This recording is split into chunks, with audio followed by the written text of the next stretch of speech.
ተበዘለለ እኔንና ወንድሙን በደንብ አድርጎ ያምነናል። ዝም ብሎ ድካም ነው የሚሆንብህ። ዝም ብለህ አትለፍልፍ።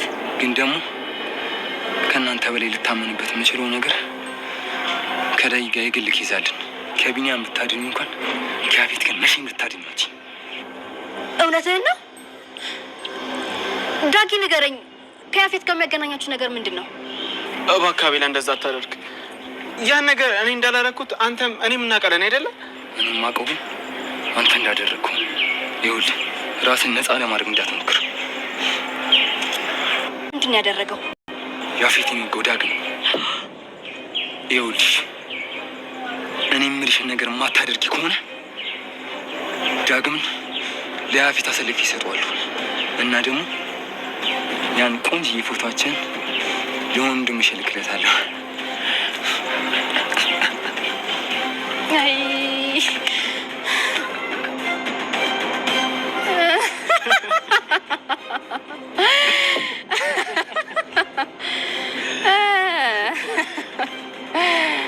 ምን ያስገለፍጣችሁ? ቆይ አንተ ብቻ ነው ሊመሳቅ የምትችለው? እኛም ከፈለገን እየዞርን መደነስ እንችላለን። እሺ ቆይ ጽዮንነ ሰላም፣ እንዴት ናችሁ? ደህና ናችሁ ወይ? የቻናሌ ተከታታዮች ቤተሰቦች በያላችሁበት ሰላማችሁ ይብዛል። ለቤት አዲስ የሆናችሁ የደውል ምልክቱን በመጫን ቤተሰብ ይሁኑ ለማለት እወዳለሁ። እንግዲህ ያው ክፍል 85 እንደተለቀቀው እንዳየነው ማለት ነው ሐረግ ድራማ። በነገራችን ላይ ሐረግ ድራማ በመጀመሪያ ናቱ የተዋወቃትን አዲሷን ልጅ ልክ እንደተዋወቃት ወይንም ደግሞ ከመተዋወቁ በፊት የሆነ ሰዓት ብቻውን ስልክ እያወራ ነበረ እና በምክንያት ነው የሆነ ነገር ሊያደርግ ፈልጎ ነው ልጅቷን እየቀረባት የሚለው ግምቴ ልክ ሆኗል ማለት ነው። ምክንያቱም እንግዲህ ናቱ ዋሽቶ አያውቅም። በትክክለኛ ጸባዩ ካወቅ ነው ለሴት ልጅ ክብር እጅግ በጣም የሚጨንቅ ነው። ያው ቤዛ እንኳን ስንት ነገር አድርገው ማለት ነው ለእሷ እንኳን የሆነ ቅንጣት ያክል ክፋት ነገር ተመኝቶላት አያውቅም፣ እውነትን ለመናገር ማለት ነው። ስለዚህ እናቱ ጫካ ውስጥ ገብቶ ልጅቷን ልክ ከያዟት ሰዎች እንድትወጣ እያደረጋት በራሱ ሴራ ነው፣ ራሱ ባደረገው ነገር ነው ማለት ነው። ይህን ነገር የተጠቀሙበት አማራጭ ነገር ስለወሰዱበት እንጂ ልክ እንደ ያፌት ሰዎች ልጅቷን አስረው እንደፈለጉ ከሚያደርጉት አንዱ አይደለም ማለት ነው። ግን ደግሞ ያፌትና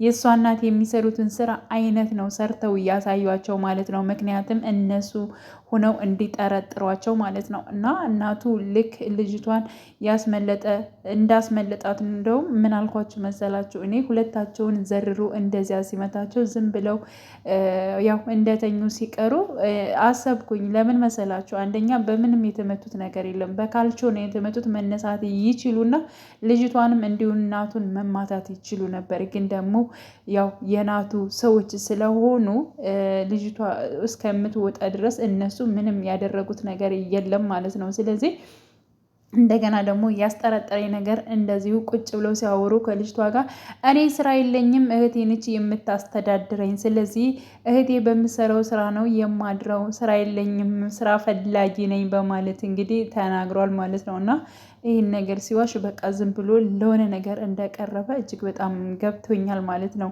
እንዲሁም እንግዲህ ቢኒያምን ከዚህ ውስጥ ማስገባት አልፈለገም። በፊትም ጀምሮ ምንድን ነው ያንተ ጸባይ ተቀይሯል፣ እኔ የማላቀው ነገር ምንድን ነው የጀመርከው በማለት እንግዲህ ቢኒ ደጋግሞ ናቱን ጠይቆት ነበረ። ናቱን ግን መልስ ሊሰጠው አልቻለም ማለት ነው። ምክንያቱም ቢኒያምን ሌላ ውስጥ ማስገባት አይፈልግም። ራሱን መስራት ራሱን መወጣት ነው የሚፈልገው። ኤፉዬ እንግዲህ ልብሷን ልትወስድ የመጣች ጊዜ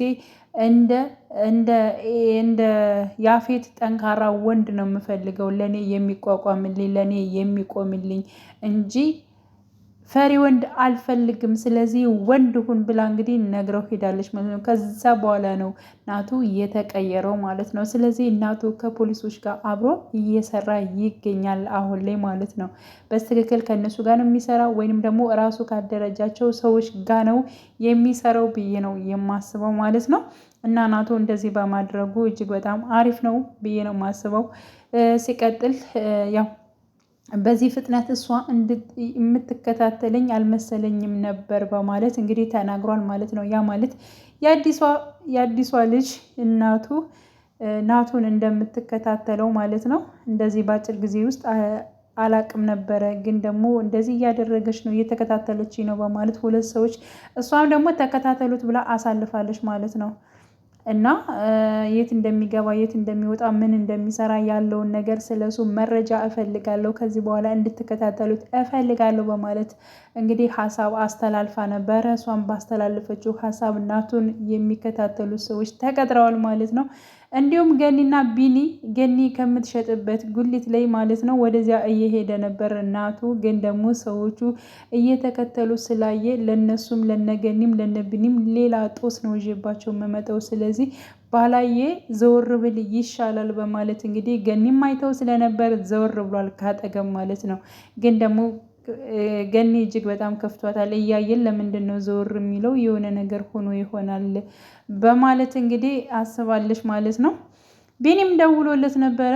ብቻ ግን የሆነ ነገር ጀምሬያለሁኝ አሁን ላይ ግን ልነግርህ አልችልም። ስለዚህ ወደ እናንተ ያልመጣሁት ለእናንተ ደህንነት ስል ነው እና ትንሽ ታገሰኝና እነግርሃለሁ። አንተን እዚህ ውስጥ ማስገባት ስላልፈለኩ ነው ቢኒ ተረዳኝ በማለት እንግዲህ ለቢኒም አስረድቶታል ማለት ነው። ሌላው እንግዲህ ያፌት ነው። ያፌት እሱን ያየችውን ልጅ እንግዲህ ያው ህይወቷ እንዲያልፍ አድርጓል ማለት ነው። ያፌት ግፍ ግን ማለት ነው በጣም በስቷል፣ በጣም ማለት ነው። እንደዚህ የሆነ ክፋት እየሰራ መኖሩን ቀጥሎታል። ግን ይህ ወንጀለኞችን ደግሞ መጨረሻ ላይ ታስረውና በጣም ብዙ ነገሮች ተደርገው ማየት የሚፈልጉ ብዙ ተመልካች አሉ ማለት ነው። ምክንያቱም ወንጀለኛ ወንጀል ነው፣ በቃ ወንጀልን የመያዝ ወንጀልን እንትን የማለት ግዴታ አለባቸው እንጂ ወንጀለኛ ሰልጥኖ ሌላው መጎዳት መቻል የለበትም የሚል ሀሳብ ነው ማለት ነው። ሌላው እንግዲህ ኤፉዬ ነች። ኤፉዬ ደግሞ ያው የደም ምርመራ ልታደርግ ነው። የገኒ እናት የገኒ ልጅ መሆኗን ለማረጋገጥ ዝግጅት ላይ ነች ማለት ነው። ስለዚህ ደውላ ነበረ፣ ግን በጣም ብዙ ብር ነው የጠየቋት። ግን ደግሞ ያፌትን ብትጠይቀው ይሰጣታል ብዬ አስባለሁ። ግን ለምንሽ ብሎ ደግሞ እሱ ጥያቄ ብዙ ያበዛል። ግን የገኒንና እንዲሁም ደግሞ የኤፍራታን የልጅና እናት መሆናቸውን ማረጋገጫ በደንን ለማስመርመር ለማወቅ እንግዲህ ወስናለች ማለት ነው። በጣም ጥሩ ሀሳብ ነው ማለት ነው። ሌላው እንግዲህ ዳጊና ፂ ናቸው ማለት ነው። ዳጊና ፂ በባለፈው ላይ እንዲሁም ከልጁ ጋር ከቢኒያም ነው ማን ነበረ? ቢኒያም እንኳን አይደለም ብቻ ግን እሱ ጋር አውርተው ነበረ ማለት ነው። ምክንያቱም ያፌትን እንደወገው ራሱ እንዳደረገው ስህተቶችን ሁሉ ራሱ እንዳደረጋቸው ያን ነገር እንግዲህ ዳግም በስነ ስርዓት ቀርቶት ስለነበረ ዛሬ ተያይዘው ወደሱ ሄደው ነበረ። ስለዚህ ቢኒያም ላጎትህ እናገራለሁ ፂን እንዳገናኘኸኝ እንዲሁም ደግሞ ያፌትን አንተ እንደወጋኸው አድርጌ እነግረዋለሁኝ በማለት እንግዲህ ነገሮቹን ሲያቀነባብር ምን ሲል ፂም እንግዲህ አሰምተዋለች ማለት ነው። ራሱ እንደወገውና በራሱ እጅ ያፌትን እንደወገው እንግዲህ አሰምተዋለች ማለት ነው። ይሄንን ስታሰማው ግን እጅግ በጣም ነበር የደነገጠው የተበሳጨው ማለት ነው። በነገራችሁ ላይ ይሄ ልጅ እንደዚህ ተበሳጭቶ የሆነ ነገር ብቻ ግን ዳጊን እንዳያደርገው የሚል ነገር ነው የተሰማኝ ማለት ነው። በንዴት እንዳይመተው እንዳይገለው የሆነ ጉዳት ነገር እንዳያደርስበት ማለት ነው። ምክንያቱም ጓደኛው ነው እና አሁን ላይ እንደዚህ ሲቀያየሙ ማለት ነው እጅግ በጣም ከባድ ነው። ደግሞ እሱ እንደ ያው ያፌት በሉት ያፌት ዜራ አይደለ ያፌትን ነው ደግሞ ክፋቱን ልክ በዛን ያክል ነው ማለት ነው። እና የሆነ ነገር እንዳያደርገው ዳጊን ያሳስባል። እንደገና ደግሞ እንግዲህ ቢኒና ያፌት በስተመጨረሻም ተገናኝተዋል ማለት ነው።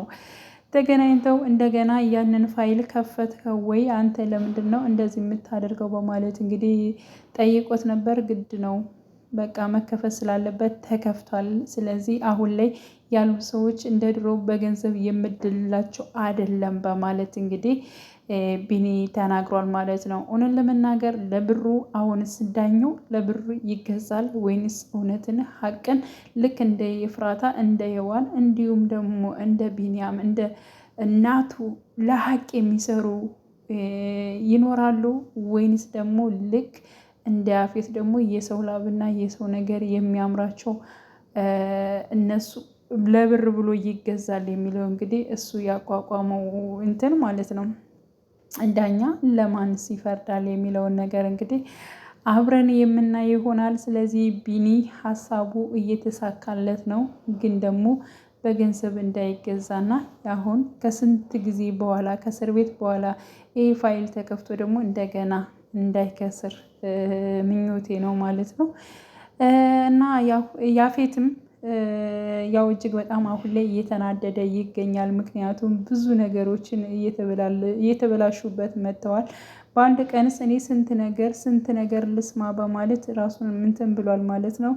እንደገና ሉሊትም እንግዲህ አንጡልኝ እሷን ማሰቃየትም እንትን ማለት እፈልጋለሁ እያለ ነው። እንግዲህ ሉሊት የት እንደተደበቀች እና የት እንዳለች አይታወቅም። እንግዲህ ከቤት አልወጣም ብላለች። ቤዛንም በባለፈው ፓርት ላይ እንዳየነው ከቤት እንዳለሁኝ ወይም ደግሞ ከዚህ ማንም ቢመጣ የለችም በማለት መልሽ ብላለች ማለት ነው። ስለዚህ የቤዛ ደግሞ አዲሱ ፍቅረኛ በነገራችን ላይ የቤዛ ፍቅረኛ ማለት ነው ያው እንደነ እናቱ መልካም ነው ማለት ነው። እናቱ የምሰራው ስራ ነው እናቱ የምሰራው ስራ የያፌትን ስራ ስለምሰራ በቃ አይወዳትም ማለት ነው። የክፋት ስራ ስለሆነ አይወዳትም። ስለዚህ እጅግ በጣም ግን እሱ መልካም ነው። በዛ ላይ ደግሞ እህቱም ደግሞ እናቱ እንደዚህ መጥፎ ስራ እና ያልሆነ ነገር እንደምሰራ እህቱ ራሱ ይሄ